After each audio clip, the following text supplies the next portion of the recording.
Okay, let me jump on this real quick. So, nagtaas ng presyo ulit.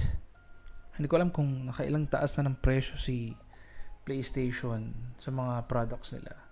Pero, ang usap-usapan, or, well, it's a trend already. There's a lot of videos coming out, articles coming out, comments, posts, well, articles, again, the about the high prices or increasing prices of these video game products, especially for PlayStation.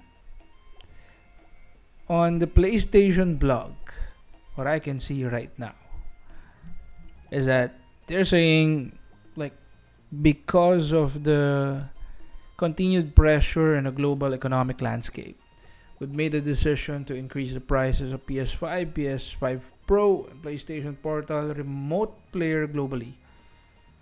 PS5 is about 649.99. So basically, that is 650 US dollars.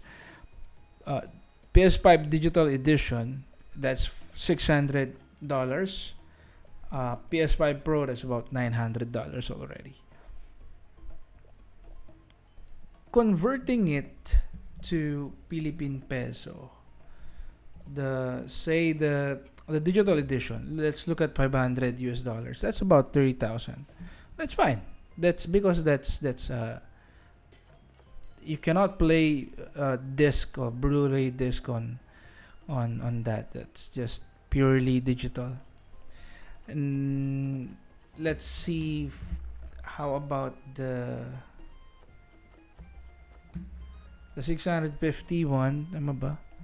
Is that 650? Yeah, 649.99. The 650 version, the PS5 base model, that's gonna hit the about nearly the 40,000 mark Philippine peso. It's 39,000. 1,000 na lang, 40,000 na.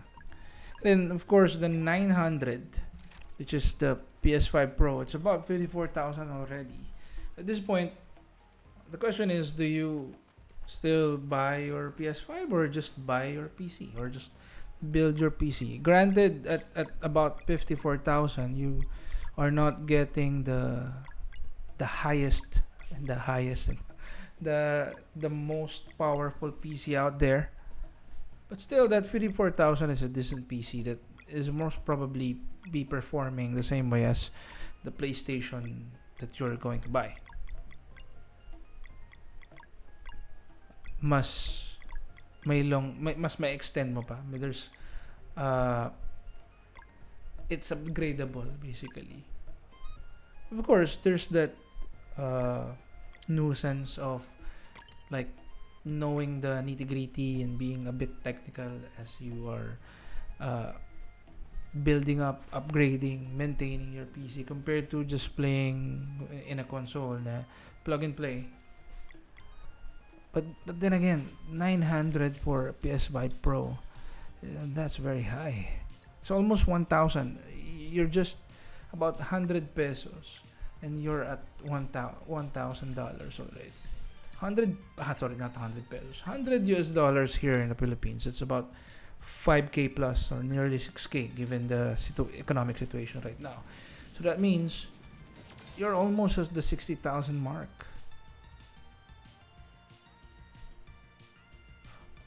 Quick check on some of the local retailers. On Data Blitz, I'm looking at say the PS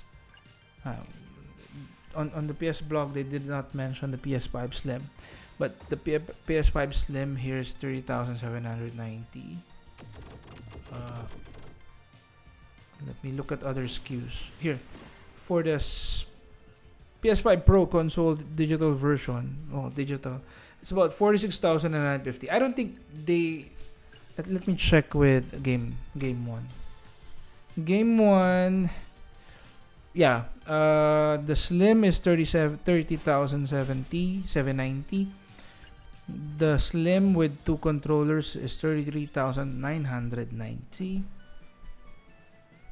uh, PlayStation PS5 Pro console digital edition 46.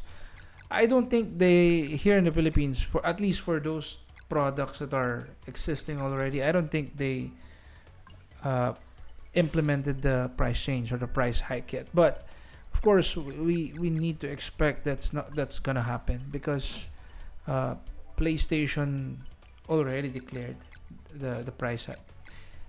I just hope that our retailers here in the Philippines don't. I don't know if they can do that. Any actually, can they do the tataasan nila yung presyo nung mga produkto nila, the SKUs, while because of the fact that PlayStation declared that there is a price hike, even though they bought existing inventory on a certain price, are they going to meet? Can they do that? Can they like increase the price based on what PlayStation recently declared? Well, that will dramatically or significantly increase their margins, but I don't think that's ethical as business people. I hope they don't do that. Now, ano yung impact nito sa ating mga Filipino gamers? Well, we are, compared to our US, Europe, Japan counterparts, we are a third world country. Why am I saying that? We don't have a lot of funds dedicated for gaming. It is not our priority. For kids who depend on their parents on buying their gaming products, if their parents is not like the ultra rich type here in the Philippines, of course it's not gonna be the priority. Even for us millennials and me, like me, who had been working nearly 40, and definitely I can buy this stuff, but I have a family. Priority is grocery, priority is medicine, priority is milk, priority is studies of my daughters. So it's not on the top of my list, or even it's not on the top 10. Although I want it to be, but my wife will not let me do that. It's gonna be even harder for Filipinos to embrace console gaming, PC gaming. That's the reason why Southeast Asia, including the Philippines, especially the Philippines, is primarily a mobile gaming country because mobile phones are cheaper. Mobile phones are more justifiable than gaming consoles or PC. For someone who has about less than 10,000, they can have a mobile phone that let them connect to the internet and do productivity stuff, connect to people, and then play games. Games on mobile mostly are free. There are paid ones, but they don't need to buy those.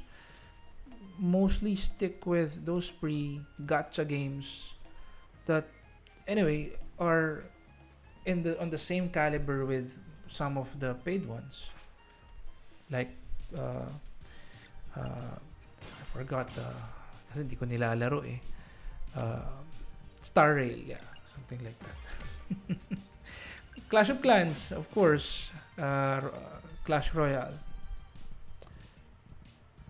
We all know Mobile Legends it's pretty big here, and of course yung humahabol na Honor of Kings.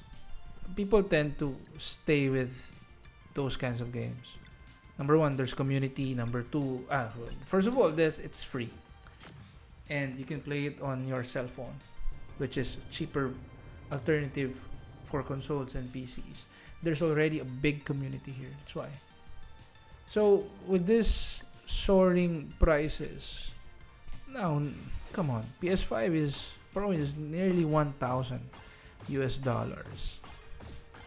With these prices, how how can Filipinos catch up? How can younger part of our society catch up on playing these games? Like, gone are the days wherein people think, well, siguro meron pa din. But I don't think people has that stigma, or parang yung ganong katinding stigma that playing video games is evil or it should not be doing or should not be spending too much time playing video games. There's a lot of things that younger people can develop, can gain in playing video games. Well, not, of course, it depends on the type of the video game. Of course, for younger people, like for my daughters, I will not let them play uh, Elden Ring, Demon Souls, or anything with mature rating. Nintendo Switch is a good one. But the point is, how can the next generations right now, how can the low to mid or poor to mid, actually poor, it's really not gonna be their priority. How can be the low income to mid income earning household avail this products, this gaming, this entertainment products that can help them escape from the hardship of life, can help them escape from the stupidity of this country? How? Well, at some point, I am a bit thankful on mobile gaming because that served as an alternative. People get their dose of gaming from mobile games, letting them escape, forget the hardship of life, and enjoy video game as we all enjoy video game. I really hope soon, or I really hope there's a correction because, well, this kind of things, economy, prices, these things correct at a certain point. There are certain stimulus, or there are certain triggers that make these things happen, like high prices in terms of these products is caused by the RAM issue, or the RAM shortage, because AI developers or AI company are hoarding RAMs even if they are not made yet. Of course, the problem internationally, economically, due to all this geopolitical drama and geopolitical issues, they're all affecting this. But hopefully, as things normalize, as things balance out, this prices correct itself and eventually go back to the normal level in relation to the world economy.